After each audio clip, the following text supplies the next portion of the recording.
up, guys? It's Cat from the Monkey Making Misplaced channel and showing you the last deck profile from set 11, at least for me. It is the Mythiarq deck profile. This one probably won't be that long. I know mine are usually on there like anyway, but this is Mythiarq. The deck really does build itself. You max out on all the numbers, as you will see, with only like maybe 1 to 2 flex spots depending. But we're just going to start off with the right line real quick. Obviously, we're playing Penguin, the grade 0 for the draw. Platypus is pretty cool, and Dolphin's pretty cool because they have the same ability that when you ride on top of them, you get to call them out, which will matter for Luruthzul. But starting with Platypus, his effect is when something gets called by an ability, you get the front row rear guard +5. That's just good for numbers. Dolphin, you can soul charge, and then you can make something not be able to intercept for that turn. Pretty good, gives you soul, and then it helps with your attacks. It doesn't really come up that often for me, but I always just do the soul charge just in case I need it. And the main grade 3, Luruthzul, she's your main Vanguard. Her ability, when she's placed on V, you get to look at the top 7, and you get to call a Mythiarq. Well, actually, you get to call any unit with grade length or equal to her. And then if you have 5 or total Mythiarqs, you get to make your opponent ditch a card.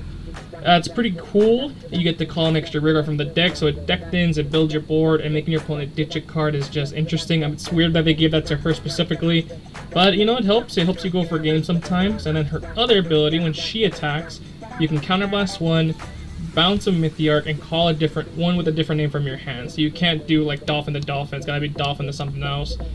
You will see which one we abuse with that ability, but that's it for the ride line. Going on with the grade 3, since she is your main Vanguard, we of course are playing max copies of Luruthzul along with Chalice. As I said, the effect is really good and it's on play, so while Chalice does not help you do that, this deck really doesn't hit numbers, so that's kind of what Chalice is for. It just gives you those numbers and it gives you an extra draw. The other main grade 3, the support grade 3, the horse, the seahorse, very simple.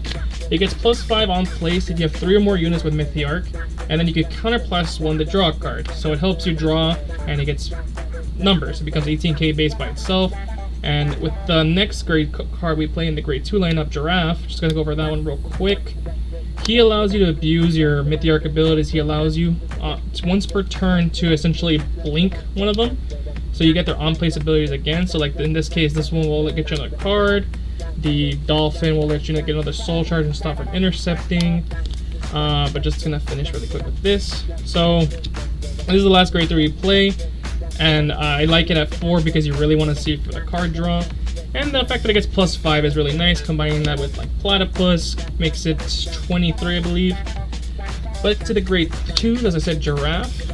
That was one of his abilities. The other one, on place, you can Soul Blast 1, and you can choose one of your opponent's rear guards and essentially get stunned, as long as you control 3 or more Mythiarq units. That's interesting. Again, I never really use that ability. I mostly use it for his second one, just to blink stuff.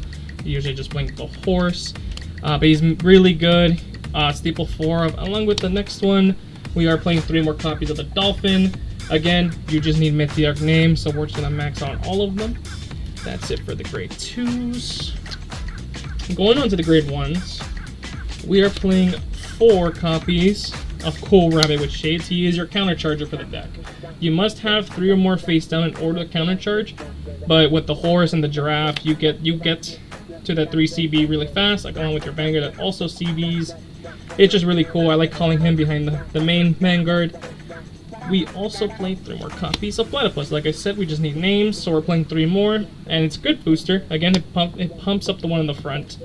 But that's about it for the grade 1s, along with 4 PGs. You know, just staple. Not much to say.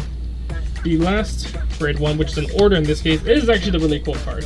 On place, you have to look at the top 7 and call a card equal or less than your Vanguard's grade. And it's a grade 1, so you can immediately start doing this at grade 1. That's usually what I do. If I have them in hand, I will just play them to deck thin. The second ability, or I guess the, whatever you want to call those, it allows you to get searched with like Luruthzul's ability. And instead of going to drop, because Luruthzul has to call to the rear, this will just go to your hand. Which is interesting. I don't know why they decided to do that. I guess because it works with Luruthzul. So it's really cool that we don't just lose the order. I do play max. I believe it's like a $10 card at the moment because it was the sneak peek promo.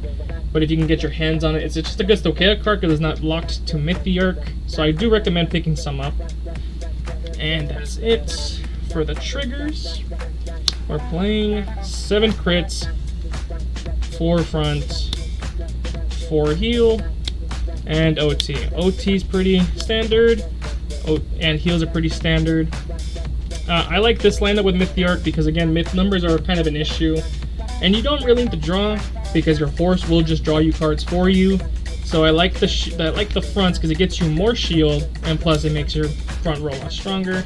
And of course 7 crits to apply pressure. And that's pretty much the deck. I didn't really do much experimenting with it, I'm not gonna lie. I just thought the deck was pretty easy to build out of the box. I didn't really see the point in trying other things. I really didn't want to mess with the ratios and just whiff in on the effects because, again, as you saw, all the rear guards, all the cards really needed Mythiarq names. But if you guys ever know of a cool tech, leave it in the comments. I would love to know. I do want to make this deck pretty good for the format. But that's it. See you guys in the next one.